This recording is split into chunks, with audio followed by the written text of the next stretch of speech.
12 months ago, I looked at myself and I thought, wow, Joe, you possess a truly exceptional physique. Why not spend the next year trying to make some extremely marginal, almost negligible improvements to it, despite the fact that that will require much effort and consistency and yield absolutely zero real-world benefit to your own life or anyone else's? So I did. I mean, who can really argue with that logic? Basically, I did a lean bulk where you try to build some muscle, but also try to not be fat. This video is going to be my results so far. I'll cover that part first because I know most people probably just want to see that. And then I'll go over what I actually did to make this the most successful gaining phase I've done in many, many years. And it was really pretty simple. So the issue with making this video is that I didn't know I was going to make it. And as such, I didn't actually film a before clip. But I think I have something better than that.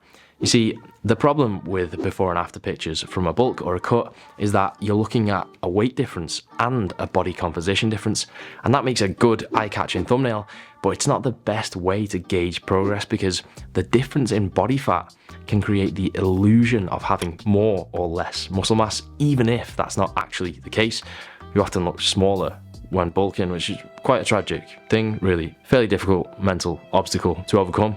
Let's carry on. You're really comparing apples to oranges, and the true apples to apples comparison is when you only have one of those variables, which means either comparing yourself at similar body fat levels, so instead of at the start and end of a cut, it might be the end of this cut versus the end of your last cut, or comparing yourself at the same body weight, and that is what I'm going to do.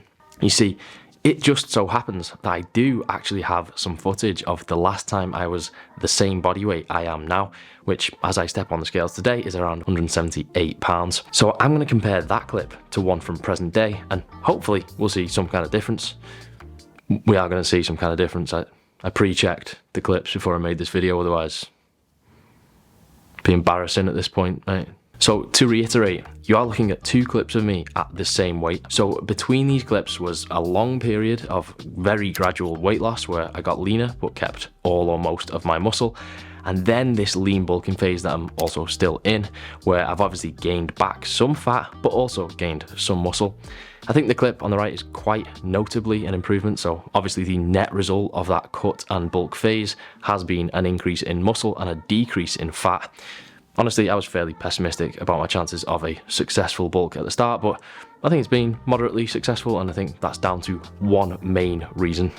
And that reason was, it was slow. I mean, really slow. I'm only about 8 pounds heavier than I was a full year ago, and that's great for me because I like maintaining some kind of definition, you know, just not being a general blob, keeping some sharp edges, less roundness, more angular. Anyway, even if I didn't care about that, I don't think eating more and gaining weight faster would really have seen me gain much, if any, more muscle. At the age I am now, having been lifting for almost 20 years without the assistance of any drugs now or ever, and not being able to dedicate much more than an hour 4 or 5 times a week to the gym, this is about as fast as I can build muscle, and probably at least half of that 8 pounds is fat, which still isn't really a lot for the time period. Now, it being slow meant I didn't gain too much fat, which meant my head didn't fall completely off and I didn't start a cut after 3 months like most of the other times. Essentially, it just meant that I could carry on. Summer came and went and Joe Delaney did not cut for his holidays. The universe truly is unpredictable. And that's really the key point. I just carried on. There were times when I was tempted to cut, mainly when I got back from 2 weeks in Tuscany living off olive oil and Chianti, and I had another trip like a week later.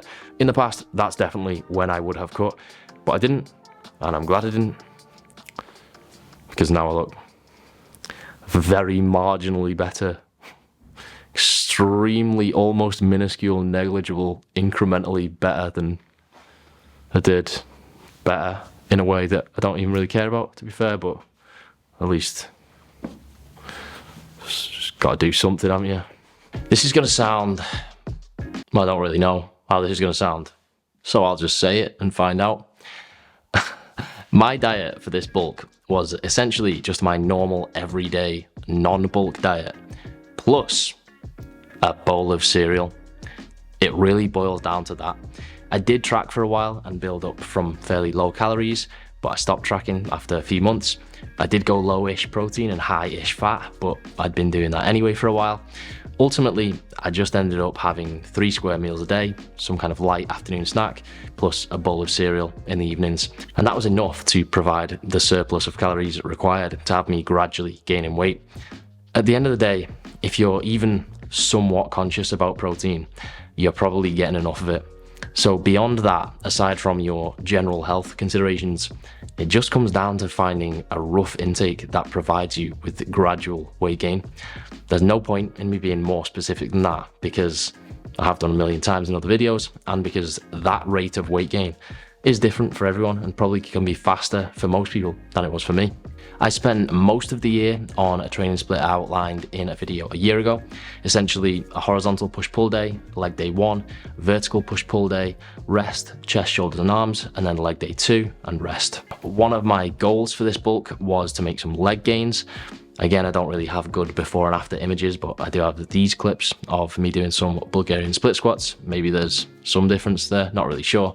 More recently, I switched to a kind of upper-lower split, which I have said previously I don't think is usually the best option for most people because it's too skewed towards the lower body, but that happens to align with my goals, so it works for me, and I think I'll probably roll with that for a while. Now, I'm not saying this bulk was perfect. There were a few things that meant I probably didn't make as good progress as I could have.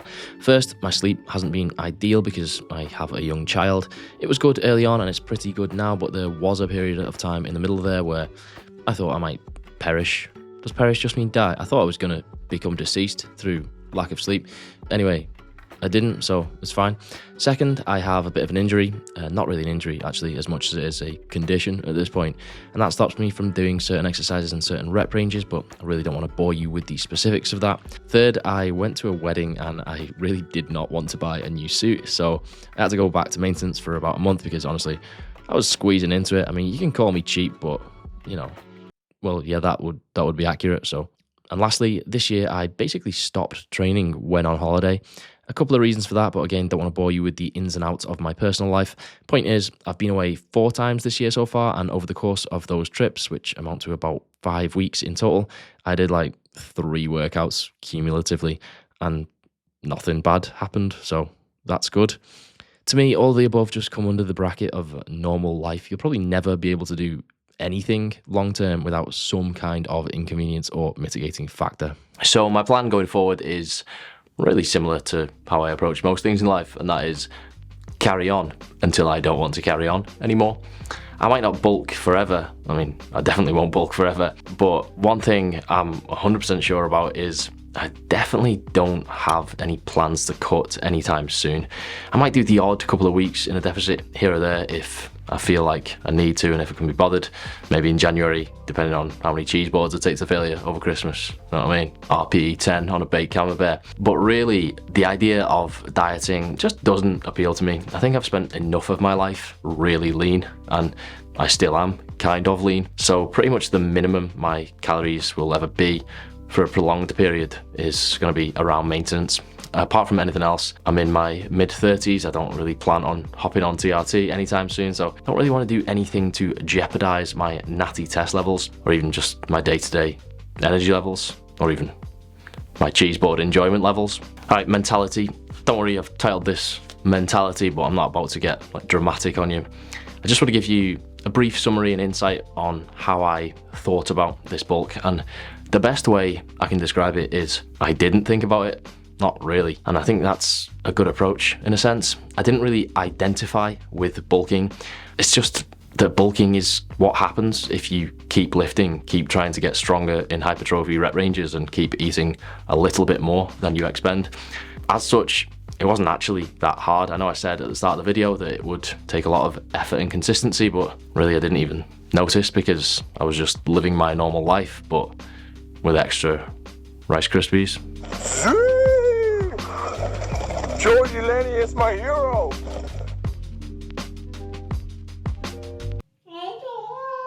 Let me get on. Oh. Go on. Ready? Stand in the middle.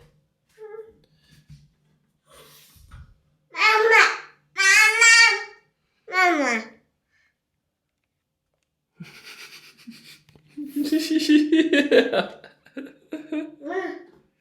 Right, come on, get off. Your dad got to wait himself.